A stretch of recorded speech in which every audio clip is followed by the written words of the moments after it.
नमस्कार, मैं Shweta Chitnis SSK Bharat news में आपका स्वागत करती हूँ। शिक्षा का अर्थ बच्चों में सारी शारीरिक, मानसिक और नैतिक शक्तियों का विकास करना होता है। ऐसा कहा जाता है कि सभ्यता, संस्कृति और शिक्षा का उदय सबसे पहले भारत में हुआ था। तो फिर आज क्यों पूरा विश्व ये कहता है कि भारतीय शिक्षण प्रणाली व्यावसायिक बन चुकी है, जो कि बच्चों को केवल और केवल नौकरी के लिए तैयार करती है? क्या आपको लगता है वर्तमान भारतीय शिक्षण प्रणाली में कहीं दोष है जो व्यक्ति व राष्ट्र के विकास के लिए बाधक है? आखिर हमारी शिक्षण व्यवस्था में इतनी समस्याएं क्यों हैं? आज के इस वीडियो में श्री कार्तिक रावल जी इसी विषय से जुड़े वास्तविकता पर बात करेंगे। तो आइए एजुकेशन सिस्टम इन इंडिया इस विषय पर सुनते हैं श्री कार्तिक रावल जी को। भारत एक बहुत बड़ा देश है और भारत युवाओं का देश है। भारत में 65% से अधिक जनसंख्या युवा है और हर साल करोड़ों विद्यार्थी तरह तरह की पदवियां प्राप्त करके नौकरी के खोज में लग जाते हैं। मित्रों, हमारे देश में आदिकाल में बहुत अलग व्यवस्थाएं थी।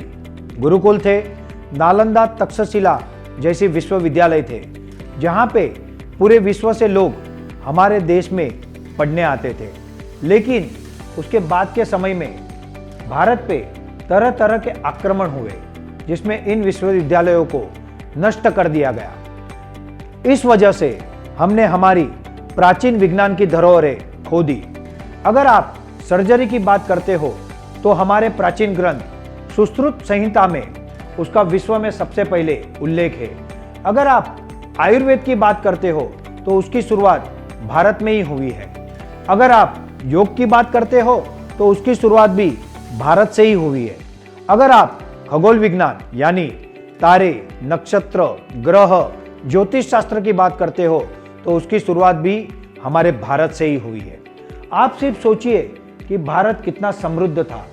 ऐसे कहते हैं कि भारत में विमान बनाने की तकनीक आज से हजारों साल पहले थी। महाभारत और रामायण के युद्ध में हमने ब्रह्मास्त्र का उल्लेख सुना है। यह ब्रह्मास्त्र यानी आज का अणुबम यानी न्यूक्लियर बॉम्ब है।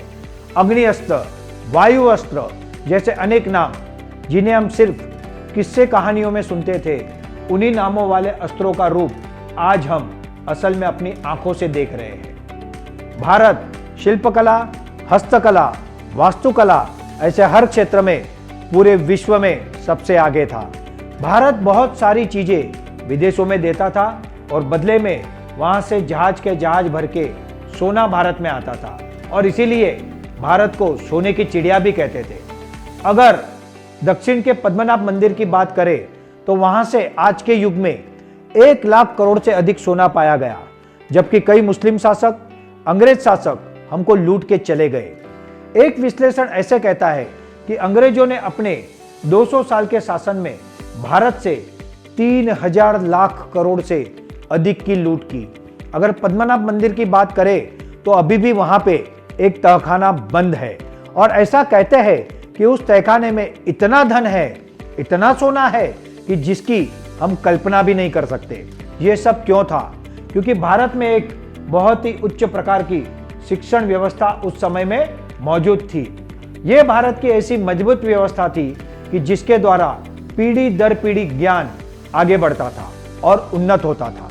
इसका सबसे अच्छा उदाहरण है हमारे देश में सालों से खड़े कई किले, मंदिर, वास्तुकलाएं, जिसका पूरी दुनिया में आज भी कोई तोड़ नहीं है। इन सब के पीछे भारत की अद्वितीय शिक्षण व्यवस्था ही प्रमुख कारण थी। मगर मित्रों, इस सब में अंग्रेजों के आने के बाद बड़ा बदलाव हुआ है। अंग्रेजों ने अपने स्वार्थ के लिए उनकी शिक्षण व्यवस्था हम पर थोप दी और आगे जाके आज भी इसी शिक्षण व्यवस्था का हम अनुसरण कर रहे हैं। मित्रों, आज के दौर में स्कूल और कॉलेज में बहुत सारे विषय सिखाए जाते हैं, लेकिन आगे जाके बच्चों को किसी एक विषय में ही निपुण होना है। मगर हमारी शिक्षण व्यवस्था ऐसी कल्पना करती है या ऐसा चाहती है कि वो बच्चा हर विषय में निपुण होना चाहिए। अगर मार्किंग व्यवस्था मतलब गुणांक देने की बात करते हैं तो आइए इस मामले को समझते हैं।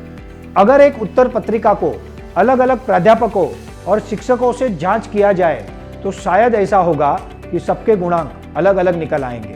तो इस सब में हम बच्चों को किस आधार पर परसेंटेज दे रहे हैं? मित्रों, ये गंभीर समस्या है।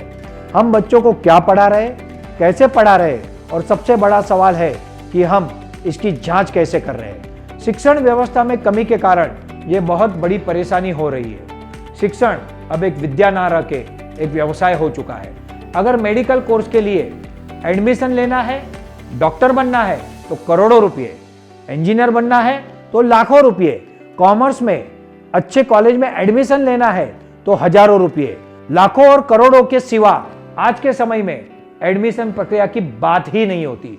अगर शिक्षण का और एक उदाहरण दूं तो आज भारत में अलग अलग प्रकार के बोर्ड मौजूद हैं, जैसे कि स्टेट बोर्ड, हायर सेकेंडरी और सेकेंडरी के लिए सीबीएसई बोर्ड, आईसीएसई बोर्ड और फिर आईबी बोर्ड। मित्रों, मुझे समझ नहीं आता कि इस तरह के अलग अलग व्यवस्थाएं क्यों बनाई है। एक बच्चा कुछ अलग पढ़ेगा, दूसरा कुछ और, उसका विश्लेषण कुछ अलग होगा, उनकी गुणांक प्रणाली कुछ अलग होगी, लेकिन एडमिशन सबका एक ही आधार पे होगा। हमारे देश में क्या इतने अलग अलग बोर्ड का होना योग्य है? क्या हमारे देश के पास एक राष्ट्रीय बोर्ड नहीं हो सकता जिसके अंतर्गत पाठ्यक्रम, पढ़ाई की प्रक्रिया, गुणांक प्रणाली का काम पूरा हो सके? अगर छोटे छोटे बच्चों की बात करें तो इनके जो बस्ते होते हैं उसका वजन इतना होता है, उस वजन से बच्चों के शारीरिक विकास पे दुष्परिणाम होता है। मित्रों, शिक्षण व्यवस्था को लेकर ऐसी बहुत सारी समस्या हमारे सामने खड़ी है और ये बहुत जरूरी है कि इसको बदलने के लिए हम सबको जागना पड़ेगा। अगर रट्टा मार के लोग आईएएस आईपीएस बने तो कहां से देश में विकास होगा? कुछ विद्यार्थी जरूर प्रतिभाशाली और विद्वान होते हैं कि वो सच में प्राप्त किए गुणों के योग्य होते हैं, मगर अधिकतर छात्र सिर्फ रट्टा मार के पढ़ाई करते हैं और फिर मार्क लाने के बाद सब भूल जाते हैं। आप खुद से सवाल पूछो कि 10वीं कक्षा में आपने जिन 8-10 विषयों का अभ्यास किया होगा, जितने भी मार्क आपने प्राप्त किए होंगे, उसमें से आज आपको कितना याद है? लगभग ना के बराबर। तो आज के बच्चों को क्या पढ़ाया जा रहा है, क्यों पढ़ाया जा रहा है और उसका जो विश्लेषण किया जा रहा है उसमें बहुत सारी खामियां हैं। हमारे देश में इतने सारे शिक्षक, इतने सारे schools, college, educationalist, retired teachers, retired professors, retired principal, इतने सारे लोग होने के बाद भी कहीं से एक आवाज नहीं उठ रही है कि कोई तो बोले कि इस गलत चीजों को बंद करो और एक नई शुरुआत करो। मित्रों, अब समय आ चुका है जागरूक होने का, एक होने का और साथ मिलके इस शिक्षण व्यवस्था को सुधारने का, क्योंकि एक समय हम विश्व का नेतृत्व करते थे, हम लीडर थे, मगर अब हम फॉलोअर बन गए हैं।